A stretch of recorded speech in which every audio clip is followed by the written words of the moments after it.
Welcome, everybody. We're on day 15 of the Democrat government shutdown. Not a good day on Capitol Hill, not a good day across America, because real Americans are feeling the pain due to the Democrats' political nonsense.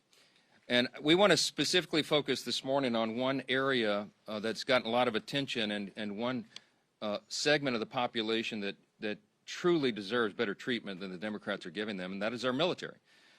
Today, if it weren't for the bold leadership of President Trump helping us to protect our military, everyone needs to understand that 1.3 million active duty service members would be missing a paycheck. They'll get their check, thankfully, because President Trump has shown strong leadership. And under his direction, the Department of War has now redirected unspent funds to ensure that our troops are taken care of. And this is while Democrats are playing political games. Last night, they played some games. They stormed my office. Maybe you saw some of the video online that they themselves shared, or someone did. They berated a Capitol Police officer, screamed at him. He was just merely standing his post. Shows again their disdain for law enforcement, as we see all around the country, the Democrats and everyone in that party, screaming, assaulting ICE officers. They did it right here in the Capitol last night. A few members of Congress went into the little foyer of my office and tore down a sign that I had up and just engaged in all sorts of political stunts and antics. They've been doing that every day now, and it shows their desperation. It also shows a very strong contrast between the party that is working for the people and trying to keep the government open and do the right thing, and the party that is engaging in all this nonsense. But they've shown by their actions and now their votes multiple times now.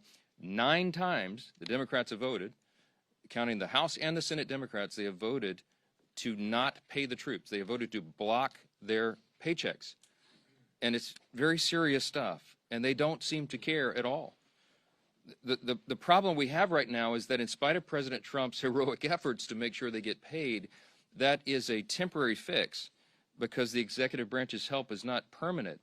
It can't be. And if the Democrats continue to vote to keep the government closed, as they have done now so many times, then we know that U.S. troops are going to risk missing a full paycheck at the end of this month.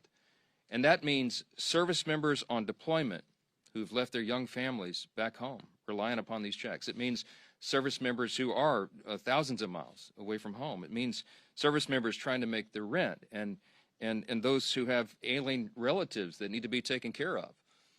None of those people will be paid if the Democrat obstruction continues. And it should outrage every American because it does us. Democrats in Congress, again, have voted 9 times. Here's the tally.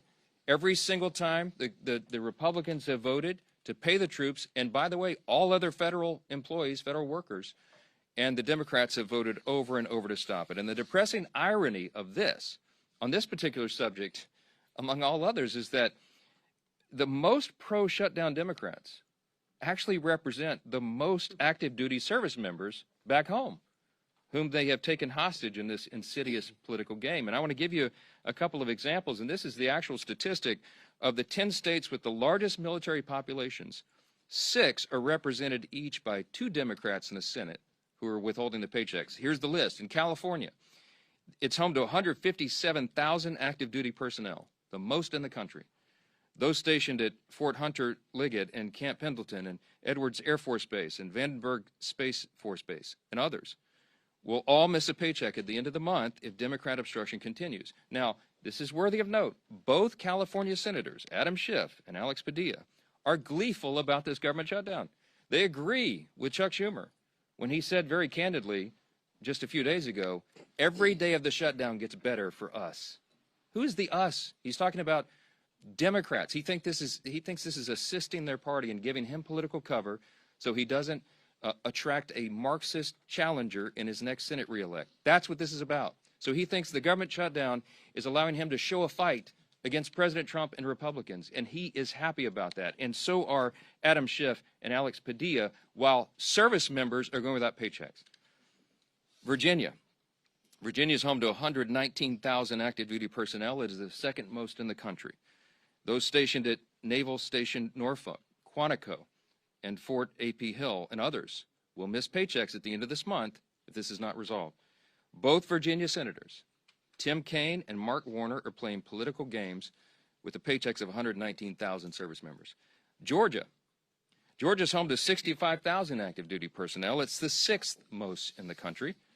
Those stationed at Fort Benning, Fort Stewart, Moody Air Force Base, and others will miss paychecks. And just last week, this is so aggravating to us. It's so frustrating to us. It's so wrong. We saw service members waiting hours in lines wrapped around the block at Georgia food pantries. And meanwhile, you've got both Georgia senators, John Ossoff and Raphael Warnock, have now voted 8 times against paying those heroes. In Washington, the state of Washington is home to 57,000 active duty personnel. It is the 7th most in the country. And those stationed at Fairchild Air Force Base and Naval Base Kitsap, Joint Base Lewis McChord, and others will miss paychecks. Both Washington senators, Patty Murray and Maria Cantwell, have repeatedly voted against pay for service members in the Evergreen State. Hawaii is home to 43,000 active duty personnel. It is the 8th most in the country. Those stationed at Joint Base Pearl Harbor Hickam, the Schofield Barracks, and others will miss paychecks. And both Hawaii senators, Mazie Hirono and Brian Schatz, have voted against paying soldiers stationed in Hawaii. And by the way, many of them are thousands of miles away from their families. Colorado is home to 35,000 active duty personnel, the 10th most in the country. And those stationed at Fort Carson, Buckley's Space Force Base, Peterson's Space Force Base, and others will miss paychecks. And you guessed it, both Democrat senators are from Colorado. John Hickenlooper, and Michael Bennett have voted against paying those troops in their state. And I just want to mention New York. It gets honorable mention. It isn't in the top 10, but the Empire State is home to 17,000 active duty personnel, the 17th most in the country. Those stationed at Fort Drum and Fort Hamilton and others will miss paychecks. And sadly, both New York senators, Kirsten Gillibrand and the architect of the shutdown himself, Chuck Schumer, can barely hide their delight that the government is closed and troops are not being paid. I will just say this. There's something that should be remembered by everyone. Democrats say that even missed paychecks for U.S. troops won't be enough to end this shutdown. The Democrats, who we just demonstrated, represent thousands and thousands of the most heroic men and women on the earth, refuse to put their unserious partisan demands to the side and pay the troops. And here are the indisputable facts of this shutdown. Republicans want to pay the troops, and we have shown that with our actions and our votes now 9 times. And the Democrats want to use them as hostages to extort $1.5 trillion in new unserious partisan spending that we just won't go along with. We won't sell out the long-term security and future of the United States so that Chuck Schumer can prevent a primary challenge from his left wing. We will not be a part of that nonsense. And until Schumer and the left wing of his party are satisfied enough that the pain this shutdown has caused has reached a limit that they're satisfied with, then the Republicans are going to stand here every single day, and we're going to continue to deliver the simple facts directly to the American people. Now, today we brought in some of our House Republican leaders who represent many of these military districts and that are being so deeply and adversely affected by the Democrats' senseless games. And the first up that I'm delighted to introduce is the chairman of our Main Street Caucus in the House Republican Conference, and that is Congressman Mike Flood. Thank you very much. Mm-hmm. I'll tell you what, the House Republican Main Street Caucus couldn't be more proud of the leadership that we've elected to lead the House of Representatives. We stand united with this team that's remained in Washington to do God's work as we work our way through a very difficult shutdown. Speaking of Main Street, let's talk about what this means. I represent Offutt Air Force Base in Bellevue, Nebraska. We have over 10,000 airmen there. What do? We are in charge of deploying the nuclear triad. Think about that. It's very important work. And today, we have 2,300 of our civilian employees furloughed. We're holding diaper drives. The food pantry is getting stocked with more food. There's uncertainty on that base. The men and women who go to work every day to keep us safe, to provide that strategic deterrent on what could be the world's worst day, don't need this stress. We don't need this stress, especially to satisfy the political future of a New York Senate leader. This could have been avoided. He did the right thing, Mr. Schumer did in March. He's a pro. He knows political calculus. He paid a high price for it, and now people in my district are paying a high price, and it's not right. And by the way, as a country, we're better than this. We are way better than what's happening across our bases. And so to the people at Offutt Air Force Base and every military installation, the Main Street Caucus is here to say thank you for what you do. Whether you're furloughed or not, we appreciate every single one of you. Thank you again, Mr. Speaker, for having us, and thank you for inviting and including the Main Street Caucus. Well, I'm not going to introduce each of them. I'll ask them to do that themselves, but I do want to introduce you to the vice chair of the Main Street Caucus, and that is Congresswoman Laurel Lee, the state of Florida. Thank you, Mr. Speaker, and thank you all for being here today. We are here today because the American people deserve to know the truth about why our government is shut down. The reality is simple. This shutdown was entirely preventable. It's happening because Democrats have refused to work with Republicans on our responsible, common sense funding measure. House Republicans did our work. We passed a straightforward extension of funding to keep the government open while ensuring our troops, our Border Patrol agents, and all essential services are fully supported. But at every turn, Senate Democrats have instead chosen obstruction and delay. They voted again and again to stop temporary funding that would have kept the government open. Again and again, they put partisanship ahead of the needs of the American people. And it's hardworking American families that are paying the price. In my district, we see these impacts firsthand. At MacDill Air Force Base, there are thousands of brave men and women in uniform. Many have young families in our schools and spouses who work on base and in our communities.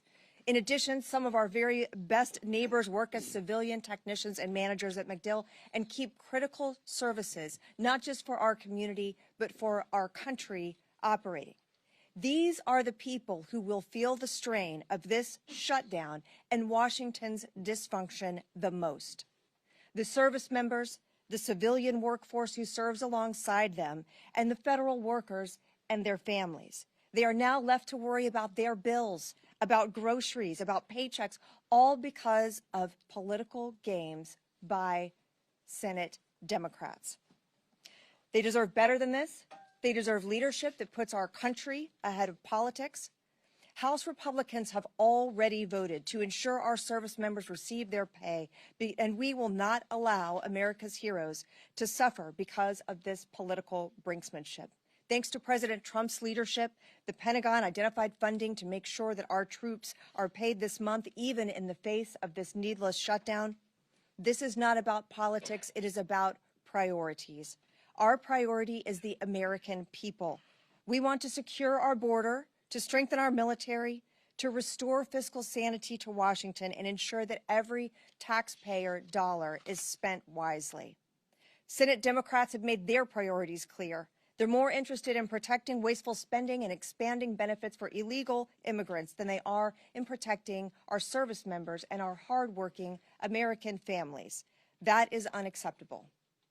To the men and women at MacDill Air Force Base and the families across Florida's 15th Congressional District, and to every American feeling the uncertainty of this shutdown, know this: we are fighting for you. We are fighting to reopen government responsibly, to ensure stability for your families, and to get this country back on track. It's time for Democrats to stop the political games, to stop holding our troops and our federal workers hostage to their agenda, and to join us in putting the American people first. Thank you.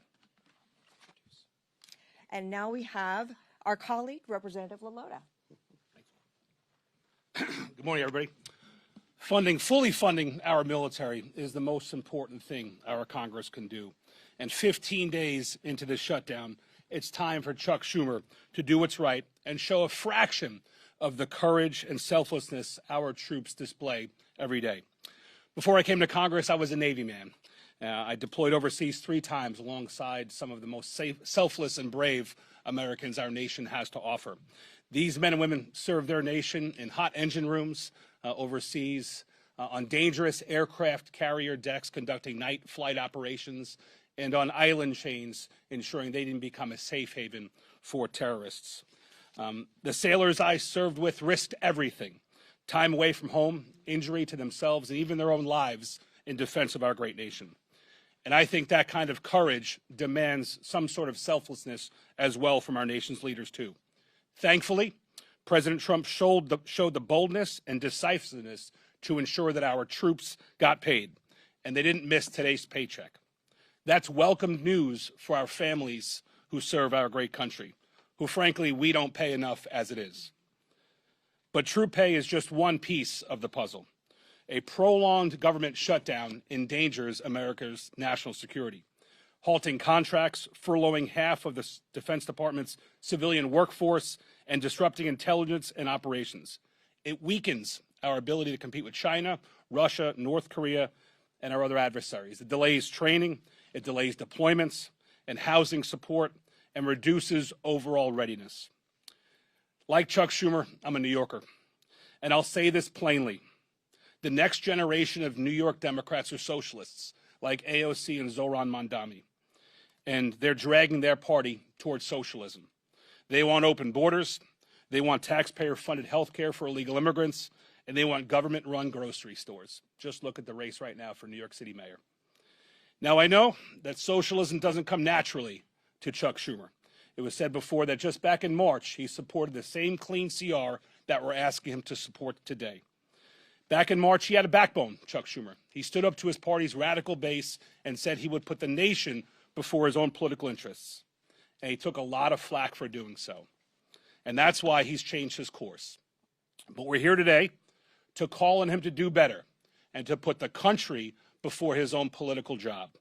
And we're asking that he put the hundreds of thousands of federal workers that rely on a continuing resolution, we're asking him to support that. And we're asking him to put the millions of Americans before his own political future. We New Yorkers, we pride ourselves on being tough. So I'm asking Chuck Schumer to be tough and to stand up to his own party's base. Stand up to AOC and Mamdani. Be brave like our troops. And do your job and reopen our government. I want to introduce my good friend, also a military veteran, an Air Force, don't hold the Air Force part against him, an Air Force colonel who's doing a hell of a job fighting for his constituents in Iowa, my friend Zach Nunn. Nick, thanks, brother. Appreciate it. Whenever you can get the Navy and the Air Force on the same target, we're moving in the right direction. Friends, here's the reality right now. This government shutdown does not have to happen.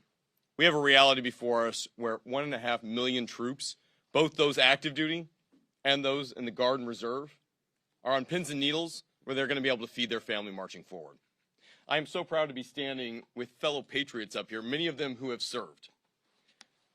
I'm one of those members who have served not only in combat, but continue to serve in my reserve capacity now. I've already committed my drill this weekend, and speaking with frontline members who are serving in uniform, our brothers and sisters, the sons and daughters of families who have sacrificed to have their child be in the military. They all have the same question. Why is this happening, and what is the mission to be able to stop it? Well, let's be very clear. The House of Representatives has executed its portion of the mission. Fully pay our federal government. The majority of the House, the majority of the Senate, the majority of the American people want this. But the reality is, there's a handful of individuals in the Senate who have put a stop to it. And this is where I agree with one of my colleagues. We don't govern by temper tantrum, he said. We'd be hurting millions of Americans, and we'd be treating them as leverage. That was Chuck Schumer in 2018. Another colleague said, this is irresponsible. No, it's reckless. My other colleague, Nancy Pelosi, but that was in 2013. A fellow colleague said, it's not normal to hold 800,000 workers, or in this case, over 1 million military members and their paychecks hostage. That was from AOC in 2019. Team, we've heard about the firsthand impacts to individuals. And it goes beyond just America, but what's happening right in our own districts as we look at this. Today, 15,000 National Guardsmen from Iowa were in danger of not being able to decide whether to put a down payment on a new car are being able to put food in the refrigerator. 2,000 of those members are right now deployed on the front lines in U.S. CENTCOM in Iraq. And even more of their families are wondering not only will they be safe, but will they be able to take care of their kiddos back home? So I called them up, and I said, "Hey, first class Chase Holmes is a sergeant with our Iowa National Guard. He's currently preparing operations to be able to defend the country overseas, but because of the shutdown, critical joint training between his team and NATO was canceled." We spoke with an Iowa Guardsman and chaplain for the 224th Combat Engineers Battalion, Caleb Wang. He is leading part of the 1,800 Guardsmen currently deployed to the northern part of Iraq right now. And he told me plainly, "We're working, but we don't know if we'll get paid. I'll put my life on the line, but I hope someone's there to take care of my family if my paycheck doesn't come through." These aren't theoretical. These are real people, real impact, real costs. Let's be blunt. The shutdown of the government has only one hostile actor, and there's a few individuals in the Senate who refuse to put the country before the hostage of the 350+ million Americans they've taken. It's unacceptable, and that is why I am grateful that while President Trump is helping lead peace in the Middle East with the men and women who are on the front lines providing it, we have folks at home who need to do the same job and stand up for this country first. Thank you to my colleagues, but most importantly, thank you to all our federal workers, and God bless our troops. With that, I'm thrilled to introduce our leader, a man who's been on the front line of this himself, Mr. Scalise. Thanks, sir. Thank you, Zach, and thank all of my colleagues who you just heard from, many of whom served our nation bravely in our nation's military. I want to say thank you to the over 1 million men and women in uniform who continue to serve right now, despite the uncertainty that does not need to exist. And why? Because Chuck Schumer is more afraid of the radical leftists in his own party than he is concerned about making sure that those families don't have to wonder about whether or not they're going to be able to put food on the table. Their families, while they're overseas, many of them, are going to be able to put food on the table during this Schumer shutdown. And keep in mind, over 1/3 of all men and women who serve in uniform right now, over 1/3 of them live paycheck to paycheck. That means when Chuck Schumer is voting to deny them pay, many of them will not be able to make their rent payment or their mortgage payment. Many of them will not be able to make their car note payment. And the stress that adds to their lives unnecessarily should not happen, did not need to happen. This House came together. I'm so proud of the men and women I serve with in Congress here in the House, where we did our job weeks ago. We sent a bill over to the Senate. That doesn't resolve all of our differences. People often say, gee whiz, why can't Washington just get together? You know, which side's going to win this thing? It's not about which side wins. It's about stopping the American people from being the losers in Chuck Schumer's fight while we go negotiate our differences. We have big differences we need to negotiate, and the clean CR that we passed over to the Senate does not resolve those differences. It just gives us some more time to have that negotiation. And by the way, that clock is getting sooner every day. November 21st is not extending every day that Chuck Schumer continues this charade that he's playing with the lives of millions of American families. That date is going to get closer every day, where we're not going to have as much time to negotiate our differences. And how big are those differences? Just look at the wish list, the hostage list that Chuck Schumer filed weeks ago, his demands that he said have to be met before he'll even open up the government again. $1.5 trillion in new unrelated spending Chuck Schumer demanded, including, yes, eliminating all the verifications so that illegals will get taxpayer-funded health care. That's in Chuck Schumer's bill. Chuck Schumer guts the $50 billion rural hospital fund to give taxpayer-funded health benefits to illegals in his hostage demands. That's not going to happen. And so when are we going to have a rational conversation? When are Democrats going to actually become serious in this discussion where they say, let's open up the government and start talking about our differences? about how we're going to get this country back on track. And in contrast, again, just look at what happened yesterday. Some of us were at the White House at just an amazingly emotional ceremony where President Trump posthumously, unfortunately, issued the Medal of Freedom to Charlie Kirk. And his incredibly brave widow, Erica, was there to receive it on his behalf and gave another emotionally powerful speech. And this comes on the heels of President Trump returning from the Middle East, where he was in Israel, he was in Egypt, working with other world leaders to establish historic Middle East peace. President Trump's been doing all those things, and in the middle of doing all of those things, he had to go find time to figure out creatively a way to pay our troops, even though Chuck Schumer wants to defund our troops. Yes, the party, the Democrats, that were for and continue to be for defunding our police now want to defund our military troops by not paying them, by not opening up the government. And the votes are clear. Nobody has to wonder which side is for shutting down the government, which side is for trying to deny troops their pay. We had yet another vote, the 8th time on the Senate floor yesterday. While we were at the White House, the Senate was having that vote on whether or not to open up the government.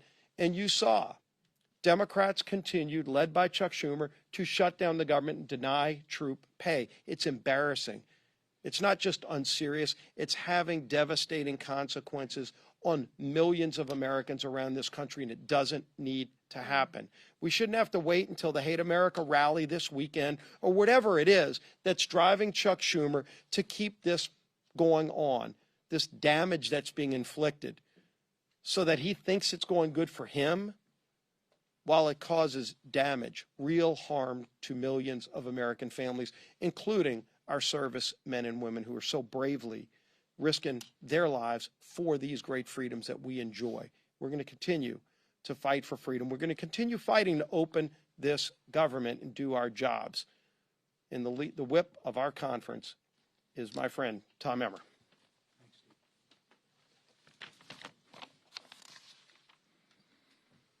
If Chuck Schumer and the Democrats had things their way, more than 1 million service members would not get paid today.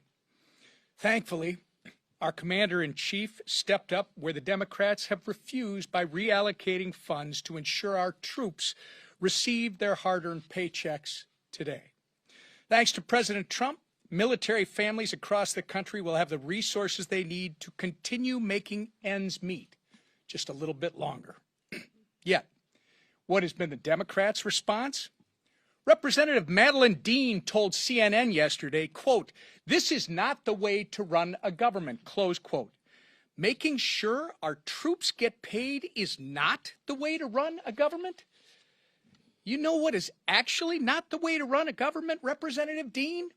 Holding the American people hostage over your $1.5 trillion wish list of radical demands. Clearly, the Democrat Party of today is not your grandfather's Democrat Party. They care about one thing and one thing only, appeasing the radical, pro-terrorist wing of their party. And they will inflict the maximum amount of pain on the American people to do it. But it doesn't have to be this way. Republicans have a nonpartisan government funding bill ready in the Senate. We've been talking about it now for more than 2 weeks. It can be sent to President Trump's desk immediately. We could end the Democrats' shutdown chaos today if they would do the right and reasonable thing by passing our clean CR. It contains 0 partisan policy riders, no gimmicks. It's the same spending levels that Democrats supported just 6 months ago and that they passed 13 times previously under the Biden administration. But 9 times now, 9 times, the Democrats have refused, shutting the government down in the process and forcing Americans to pay the price. All so they can gallivant around the Capitol making ridiculous videos, childish videos, scream at Capitol police officers who aren't getting paid, by the way, and buy time until their Hate America rally takes place on Saturday on the Mall. It's despicable and it's wrong. We can only hope that they come to their senses and that the madness ends soon. Until then, our message remains the same. Stop playing political games, pass our clean CR, and reopen the government for the people you were elected to serve. Lisa McClain, our conference chair. Well, good morning, everybody. Here we are again. I'm going to be very clear. Chuck Schumer wants a dirty deal. I'll say it again. Chuck Schumer wants a dirty deal. One that caters to his radical base. You know, the same crowd planning to protest at their I Hate America rally this weekend. And what is in this so-called deal? Let's take a look at what's in Chuck Schumer's dirty deal. And let me spell it out. It adds $1.5 trillion to our national debt. $1.5 trillion. It hands out health care to illegal immigrants. That's not a talking point. That's a fact. It guts the most historic investment Congress has ever made in rural health care. Again, that's a fact. And it weakens health care for hardworking Americans. Begin to see the compare and contrast? Chuck Schumer and the Democrats want to protect illegals and hurt Americans. Republicans, we actually want to do what we were elected to do, and that's take care of Americans. Yesterday, we released a new white paper on the facts, which are actually crystal clear. So we don't need to do political stunts and storm the speaker's office, and we just have the facts on our side. And notice, when you can't beat us on the facts, you have to go to emotion. And you have to go to political stunts, and that's exactly what the Democrats are doing. First, the Democrats' proposal eliminates a cornerstone investment in rural health care, putting hospitals and small-time clinics deeper in financial debt. That's a $50 billion cut to rural America. Second, states like California have played games with federal tax dollars to give benefits to, you guessed it, not Americans, that's right, illegals. Republicans actually closed that loophole, saving taxpayers $190 billion. Again, note the compare and contrast. The Democrat bill would reopen that loophole, and don't let them deny it. Make them own their votes. Make them own their stance. Let me remind you, every single Democrat on the 2020 presidential debate stage raised their hand and said taxpayers should pay for health care for illegals. Every single Democrat. So why are they denying it now? Because they know it's not popular with Americans, right? They are on the record wanting health care for illegals. Own it, Democrats. Say it loud, say it proud. You want to put illegals over Americans. Just own it. I'm going to say it again. They are on the record wanting health care for illegals, and their dirty deal that they lay out in black and white. Finally, Democrats' plan forces taxpayers to cover the majority of emergency medical costs for all non-citizens. Another $28 billion tab for who? You guessed it, the American people. So here's the bottom line. The Democrats' proposal would force taxpayers to fund $119 billion in waste, fraud, and abuse. Yes, that's right. The Democrats advocate for waste, fraud, and abuse. Why? Because it's not their money, it's your hard-earned money, including benefits for people that are here illegally. That weakens health care for Americans. It also defunds rural health care. Again, that weakens health care for who? That's right, it weakens health care for Americans. It is absolutely outrageous. So here's my message to Democrats. Tell all of your radical base you're done taking orders. Tell them you're putting America first. Drop the demands, reopen the government, pass the House bill, and let's get back to work for the American people. Thank you. All right, a few questions. Yes. against Corey Mills for threatening and harassing behavior from an ex-girlfriend. And according to these court documents, he also instructed a congressional staffer to reach out to her after that initial temporary restraining order was filed. Do you think this is an ethical violation, and do you think any disciplinary action is warranted? I have not heard or looked into any of the details of that. I've been a little busy. We have a House Ethics Committee. If it warrants that, I'm sure they'll look into that. Yeah. It's been reported for a while. Corey Mills was accused of beating a girlfriend in his D.C. apartment. He was accused of stolen valor by the people that he claimed to have saved on the battlefield that then on the record said that he did not save them. I mean, this has been happening since the beginning of the year. Are you concerned about these allegations against Corey Mills? Look, you have to ask Representative Mills about that. I mean, he's been a faithful colleague here. I know his work on the Hill. I mean, I don't know all the details of all the individual allegations and what he's doing in his outside life. You have to ask him about that. Let's talk about things that are really serious. Back row. Go ahead, Scott. Yeah. OMB put out a memo saying that they're going to batten down the hatches and ride out the shutdown. But, as you pointed out, they're going to pay the troops, as well as they said pay law enforcement. Should law enforcement include Capitol Police, who protect you, your family, you know, Mr. Scalise, the whip, as well as the Capitol building in general? Yeah, we've always stood with Capitol Police and law enforcement, and we've shown that in word and deed.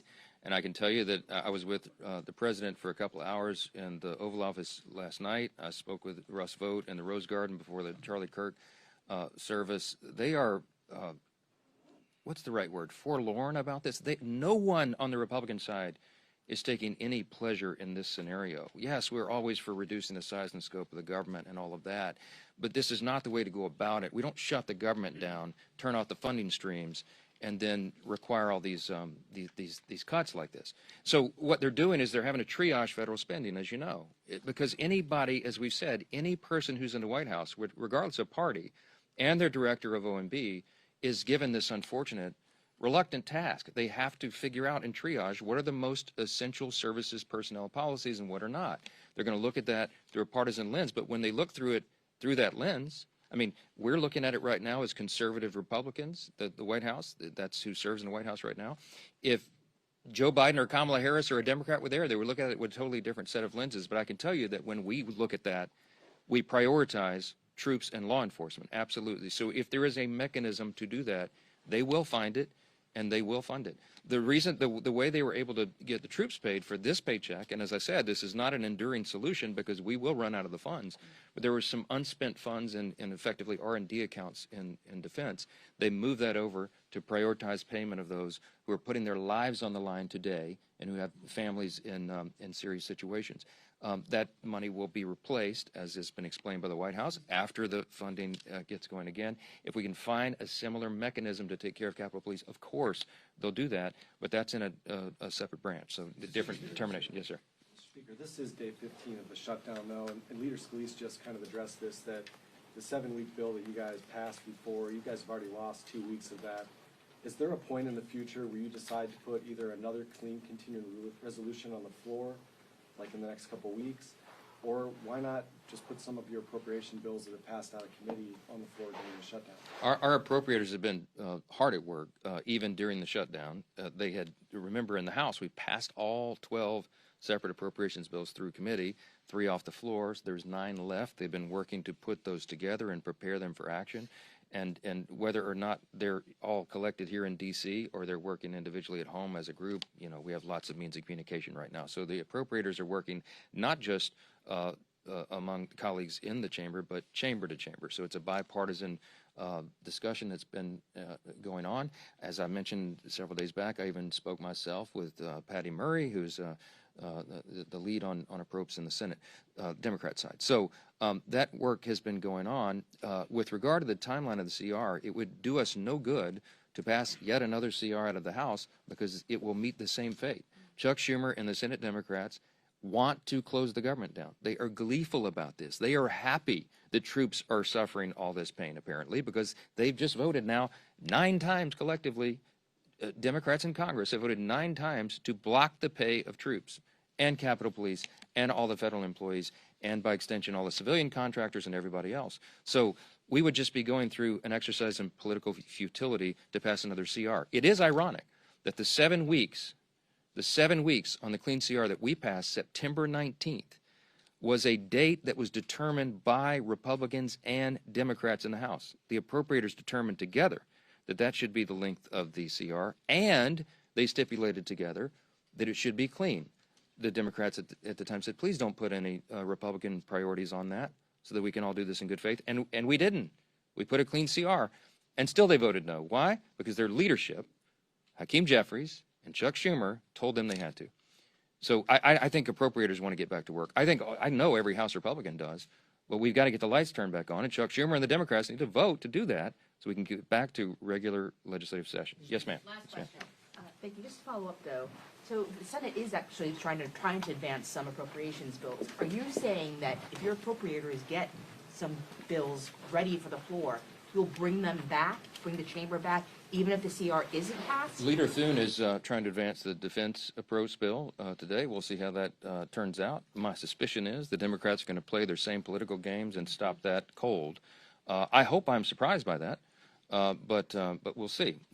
We're on a 48-hour return notice for House Republicans and the House itself, and dependent upon action in the Senate, we can get all this moving again, and we can get back to all the regular order and all the things that are stacking up on our plates. It is ironic that even though Democrats decided upon the end date, the 7 weeks to go to November 21. It is the Democrat leadership that is eating up the clock. And they are doing great harm to the American people, not just by suspending services, vital services and paychecks, but also because of the backlog of work that the Congress has to get done. And we cannot do it while hardworking Americans are suffering because of these antics. And that's why we're demanding, insisting that they get it open. I'll leave you with this. You've heard the word contrast here a number of times today. So grateful for these Main Street Caucus leaders who came in to help us articulate this contrast. I'll just say this again. You have two parties on a split screen right now. You have President Trump and the Republican Party reducing your taxes, cutting government red tape and regulations to get the economy going again, passing historic legislation to boost the economy and bring down the cost of living. You have Republicans who have ended the border crisis, almost zero illegal crossings in the last 4 months. You have Republicans who are working to end the crime crisis and support law enforcement and ICE officers and all those who are wearing that badge and putting their lives on the line and supporting our troops, as we talked about today. You have Republicans who are ending fraud, waste, and abuse in government and making government work more efficiently and effectively for the people. And you have President Trump and the White House and his administration ending conflicts that are killing millions of people around the world. What have Democrats accomplished in the last 9 months? A government shutdown. I mean, the contrast between these parties could not be any more stark. And I encourage you to watch. We call it the Hate America rally that will happen Saturday. Let's see who shows up for that. I bet you see pro-Hamas supporters. I bet you see Antifa types. I bet you see the Marxists in full display, the people who don't want to stand and defend the foundational truths of this republic. And we do. And that's what we're here doing every single day. And we'll continue to come in every morning and tell the American people the plain and simple facts, because the facts are going to win the day here. The American people are not stupid. They see what's going on, and they know who's to blame. Thanks for being here this morning. Thank you.